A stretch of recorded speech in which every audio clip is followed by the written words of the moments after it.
There is the recipe for Huevos Rancheros from Mexico. I think you're going to really enjoy this brunch dish.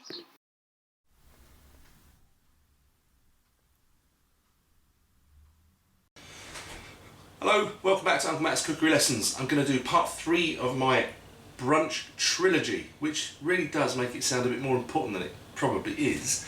But you know, that's what I'm doing. It is Huevos Rancheros, that is ranch style eggs. These are actually not too many ingredients, it's really nice. Anyway, I'm going to get on with it, and I hope you love this one, like I do.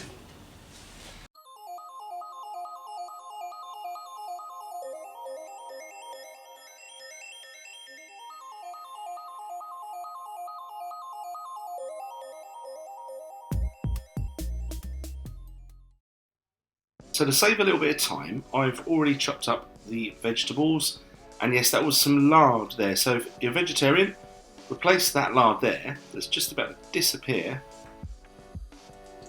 with olive oil, or any other oil. It is up to you. Other than the lard, this is a vegetarian dish, but the lard obviously gives it a certain flavour that oils will not. So basically, refried beans, that's what we're making here. What are they? They're not fried, and I'm not refrying them. I'm just going to cook them thoroughly, get them mushy.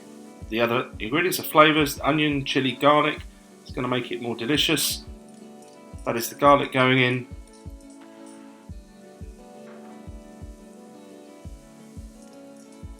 And there goes the chilies. And if you can see me right there when I'm doing that, I'm basically straddling my tripod with my camera, giving it a cuddle so that I can try to get a good shot of me putting the ingredients in a pan.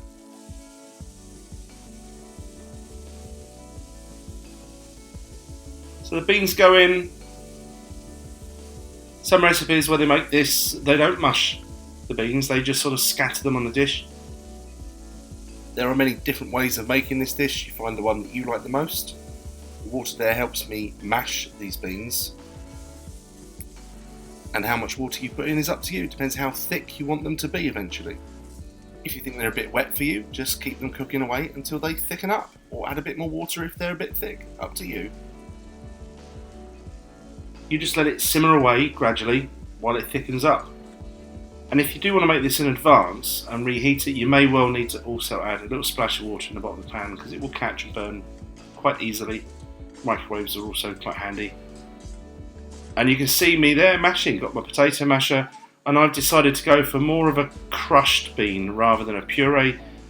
By all means, get your food processor out and whack it through that if you want it very smooth. I don't, I want some texture, but I want to be able to spread this.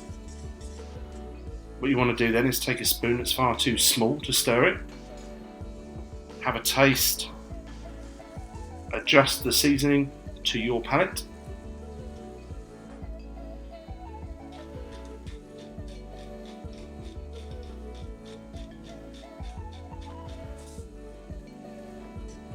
We're almost there with the refried beans. Another little taste. Am I happy with the seasoning? Yeah, I'm pretty happy.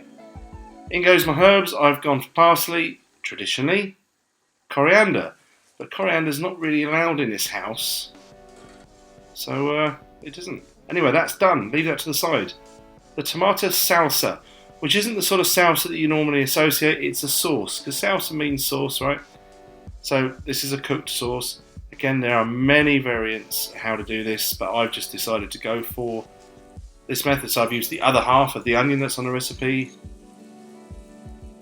Some more garlic and chilli is going to go in.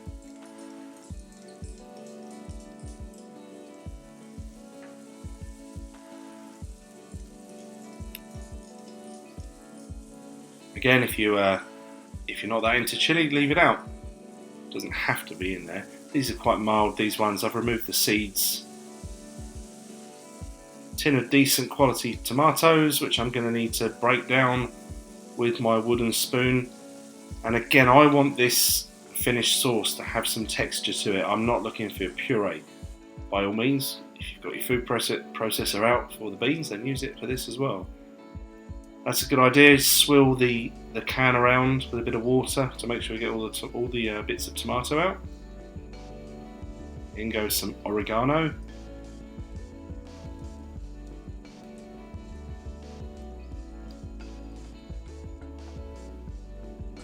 And you can have all this going on at the same time. You can be cooking your beans and your tomatoes simultaneously. It's hard for me to film things that way.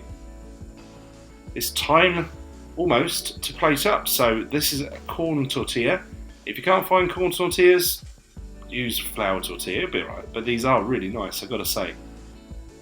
I use my griddle pan. A lot of recipes, they fry them or even deep fry them. I didn't want to do that. I wanted to get some nice char grill marks on mine, and I love watching it puff up like a pillow, so I can push it down and then push it down again. Could do that all day, but it will burn. So anyway, off it goes. In goes another one. Let's get one portion done here. So now, if you're keeping count, we've got our refried beans ready. Our tomato sauce was just simmering away, it's ready. It's time to fry an egg. Nothing could be easier, so we're almost there. Let's get the eggs done. Oh.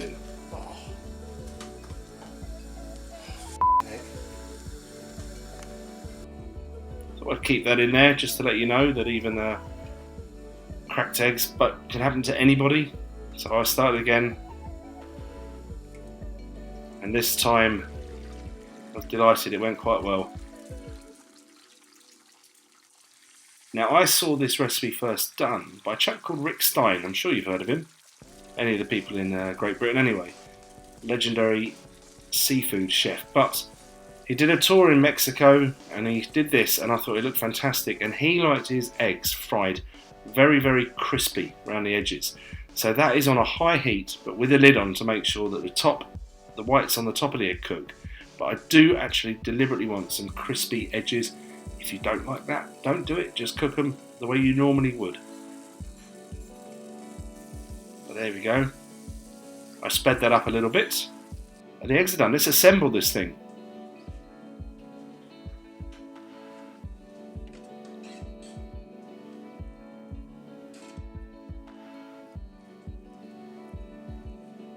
Now, in Mexico, a very popular breakfast snack, if I get this right, it's called a quesadillas. Quesadillas. Oh, God. Anyway, it's easy for me to say. Which is basically just a wrap filled with refried beans. And it's just over here we'd have a sausage roll or a bacon sarnie. Over there they have one of them things that I can't pronounce. So I thought I'd make one of those on the side, partly because I thought it looked nice and partly because I saw a chap called Gordon Ramsay do it that way. And I thought, well, if it's good enough for Ramsay, it's definitely got to be good enough for me. And the other one, I've spread some more beans on, put a bit of my tomato salsa on, place the eggs, and then a nice trendy scattering of the tomato salsa on top, and I just think it looks as pretty as a picture. I'll get stuck into it in a minute and we'll figure out how delicious it tastes, but it got the thumbs up from the missus as well. And I thought it was absolutely lovely. We'll definitely be doing that. So that's 3 brunch dishes done in the space of about a week. I'm not going to choose a favourite. I think a different day I would prefer a different one. But my lady said it was the kedgeree that's the winner. So if you're watching this and you haven't seen my others, please go back and have a look in the archive at the others to see how they go. But yeah, we've fully examined the world of brunch. And it's good, although this one is massive. And I also think I've missed an opportunity to dunk that in the egg next time. And there will be a next time. So thank you for watching Uncle Matt's Cookery Lessons. I hope you enjoyed. Please don't forget to give me a thumbs up, comment, ask me questions, subscribe, share it. All of those things that's going to help this channel grow. And as it's a Mexican dish, I thought I would give a little tribute to a little chunky chap, a bit like me, Andy Ruiz Jr., who recently became the first Mexican heavyweight world champion by beating that Goliath known as Anthony Joshua, my guy. He's going to get me the next one. And don't forget, you do look a little bit like the kid from Up. Anyway, bye.